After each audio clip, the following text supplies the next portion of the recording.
Hello everyone and welcome back to English Pod. My name is Marco. My name is Catherine, and today we have an elementary level lesson about food, one of my favorite things to talk about. That's right. We are going to talk about food, but specifically we're going to talk about a family barbecue. Okay, what is a family barbecue? Well, I'll just say a few words first. A barbecue is usually something that we do outside. We bring food, we play games, maybe have some drinks, and a lot of the food is grilled. So that's what we're talking about today. We're going to hear this dialogue first, and then we'll come back to talk about it.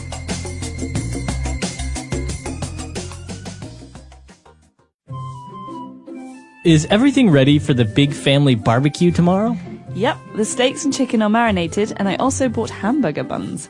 We should also cook a couple dozen hot dogs and kebabs. Yeah, good idea. We could put some lawn furniture outside next to the grill.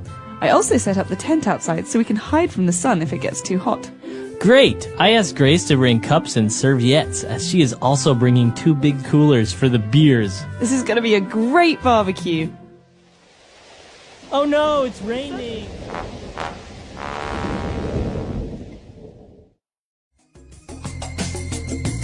All right, we're back. So probably a couple of words you didn't really understand. So let's take a look at those now in Language Takeaway. Language takeaway. Lots of food words, Marco. The first one is barbecue. We were talking about that a minute ago. A barbecue is something we do usually for a special occasion or for dinner. It's a summertime thing. You know, you go outside when it's warm and the entire family comes and we have food. Sometimes people even bring food. Right. And actually, as you mentioned, it's something that you do a barbecue. You have a family barbecue, but it's also a verb to barbecue something. So to cook meat on a barbecue. So that's cooking meat, not in a stove, not with gas. Usually it's under a fire or very warm, intense heat coming from coals. Exactly. And so before we cook food, usually before we cook meat on the grill, before we barbecue it, we have to marinate it, okay? So in this situation, the steaks and the chicken are already marinated. Okay. So to marinate something which is a verb, or the steaks and chickens are marinated, which is an adjective. So basically means that you have added spices and maybe some lemon juice, different herbs or salts to the meats in order to give it flavor before you cook them. Exactly. Sometimes in Indian cooking, for example, you marinate with a yogurt sauce and you leave the meat in the refrigerator for a whole night. Exactly. So marinating or to marinate is a process to give flavor to food. Very good. All right. So we've marinated our food, our chicken, our steaks, but also we have hamburgers. So we need hamburger buns. What are buns? Okay. Buns are pieces of bread that are for special kinds of food. So you have a hamburger bun. It's a round piece of bread, and the hamburger goes on one piece and under another piece. A hot dog bun is different. It's like a piece of bread that's folded, and the hot dog goes in the middle. So bun is a special kind of bread for these kinds of foods. All right. So remember, if you want to have a hot dog, you need to buy hot dog buns. So people know already that you're talking about bread. And if you want to buy a hamburger bread, you say a hamburger bun. That's right. So hamburger buns and hot dog buns. But after we talk about having the hamburger buns, we discuss how many hot dogs we're going to cook. So the person says we should cook a couple dozen hot dogs. All right. So a dozen is 12 units of something.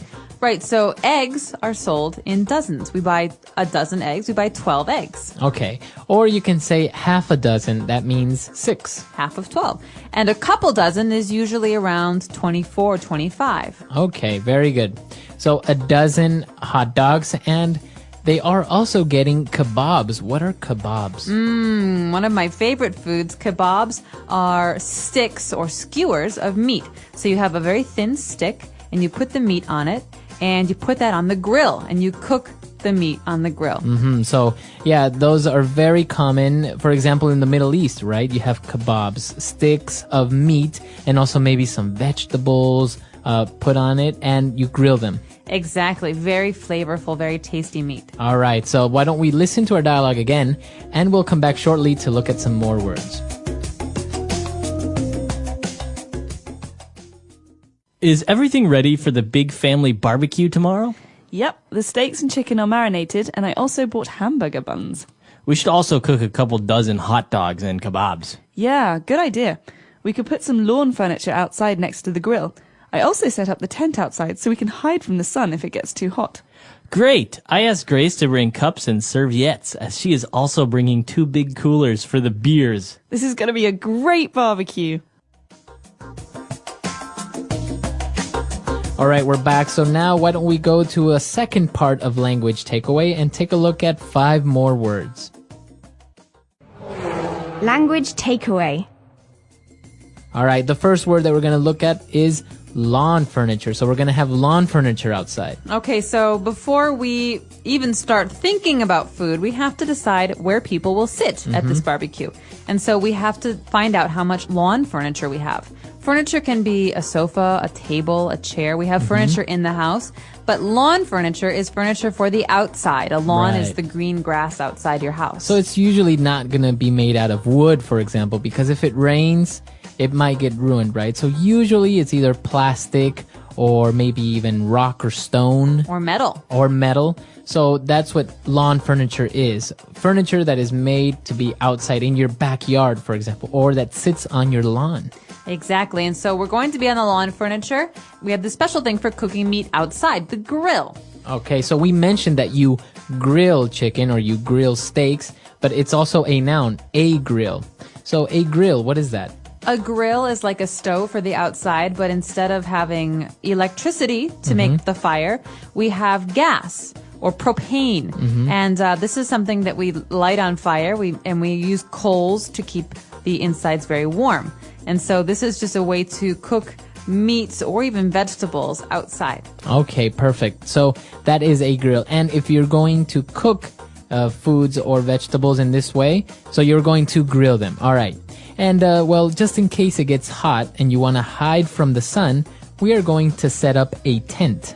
Okay, a tent. You can sleep in a tent, but in this case, a tent is just a covering outside. So maybe some cloth or some fabric that will stand over us when we sit down or want to be outside. It's also a way to protect us from the rain. Right. So as you mentioned, a tent is something that you set up temporarily made out of cloth or plastic to protect you from the sun or rain. Or if you're going camping, you sleep in one.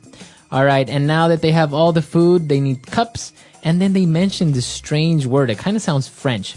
Serviettes. Serviettes. So I do think it comes from the French word.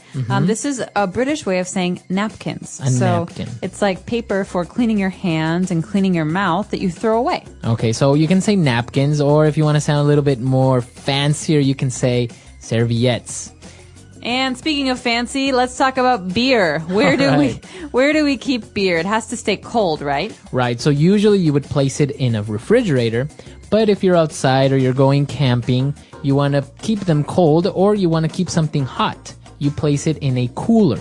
Okay, so a cooler is a plastic bin or a plastic box that we put all of the ice in and the drinks. So it's not just for beer, it's also for Coke and Sprite and all these different drinks. Right, so it's usually made to keep something cool, but as I said, if you want to keep something warm, you can also keep it in the cooler. It keeps the temperature of the foods.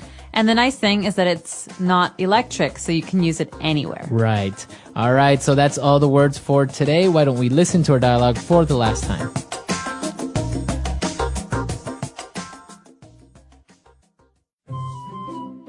Is everything ready for the big family barbecue tomorrow?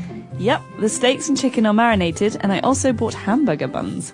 We should also cook a couple dozen hot dogs and kebabs. Yeah, good idea. We could put some lawn furniture outside next to the grill. I also set up the tent outside so we can hide from the sun if it gets too hot. Great! I asked Grace to bring cups and serviettes, as she is also bringing 2 big coolers for the beers. This is going to be a great barbecue. Oh no, it's raining!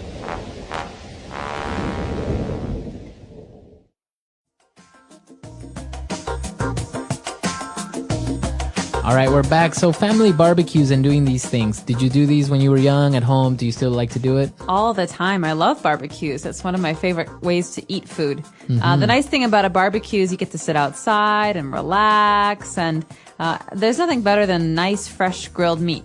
Right, and well, you have all your friends over, so you're having a couple of beers and you're having some meat, and it's actually a really nice way of just having something at home with good friends and family, right? Exactly, and some of the most important barbecues we have are in the summer near July 4th. And so people like to have July 4th barbecues where you celebrate Independence Day and sit outside and drink and have hot dogs and hamburgers and macaroni and cheese.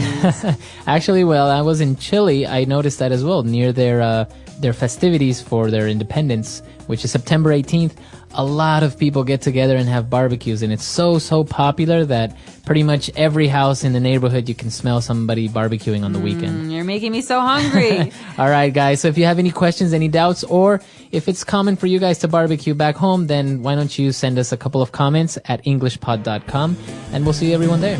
Bye. Bye.